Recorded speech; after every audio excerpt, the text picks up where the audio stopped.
नमस्कार, आप देख रहे हैं सीतामढ़ी लाइव और मैं हूं आपके साथ नीतीश यादव। सीतामढ़ी नगर निगम में मुमुक्षु चौधरी के कमिश्नर रहते हुए करोड़ों रुपए की कथित टेंडर घोटालों को लेकर बड़ा खुलासा हुआ है।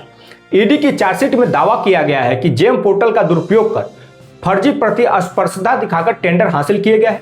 चार्जशीट में तत्कालीन नगर आयुक्त मुमुक्षु चौधरी और ठेकेदार ऋषि श्री के बीच कथित मिली भगत का भी उल्लेख है।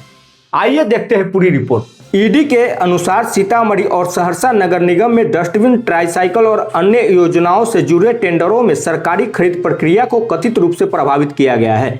आरोप है कि ठेकेदार ऋषि श्री ने अपनी ही नियंत्रण वाली 3 अलग अलग कंपनियों को एक साथ टेंडर में बोलीदाता बनाकर फर्जी प्रतिस्पर्धा दिखाई। चार्जशीट के मुताबिक इन कंपनियों के नाम reliable enterprises, Rita Shri enterprises और urban environmental solution private limited थे।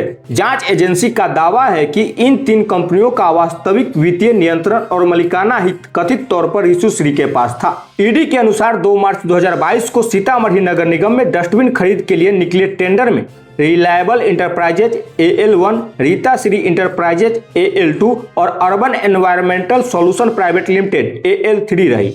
सबसे कम बोली लगाने वाली कंपनी होने के आधार पर रिलायबल इंटरप्राइजेज को ठेका मिला। चार्जशीट में यह दावा किया गया है कि 28 फरवरी 2022 को हुए अन्य टेंडर में इन्हीं 3 कंपनियों ने आपस में अपनी रैंकिंग बदल ली और इस बार अर्बन एनवायरमेंटल सॉल्यूशन को AL1 दिखाकर टेंडर हासिल किया गया। जांच एजेंसी के अनुसार दोनों मामले में तीनों कंपनियों कथित तौर पर एक ही सिंडिकेट का हिस्सा थी। चार्जशीट में व्हाट्सएप चैट का भी जिक्र किया गया है।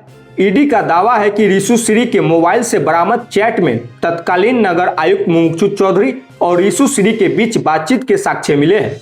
चार्जशीट के मुताबिक एक चैट में मुमुक्षु चौधरी कथित रूप से लिखते हैं डीएम को बुलवा देना रिलीव करने को, जिस पर ऋषि श्री की ओर से जवाब दिया जाता है जी सर। ईडी का यह भी दावा है कि इन चैट से संकेत मिलता है कि टेंडर की शर्तें और आवश्यक वस्तुओं की जानकारी कथित रूप से पहले ही लीक कर दी जाती थी, जिससे संबंधित कंपनियों को लाभ मिल सके। इस पूरे मामले में राज्य सरकार ने तत्कालीन नगर आयुक्त मुमुक्षु चौधरी को निलंबित कर दिया है। वही ईडी की जांच अभी जारी है और चार्जशीट में लगाए गए आरोपों पर आगे न्यायिक प्रक्रिया चल रही है। फिलहाल ईडी की चार्जशीट में लगाए गए इन आरोपों पर संबंधित पक्षों का विस्तृत जवाब सार्वजनिक रूप से सामने नहीं आया है। अंतिम फैसला अदालत और न्यायिक प्रक्रिया के बाद ही होगा। ऐसे ही खबरों के लिए जुड़े रहे हमारे साथ।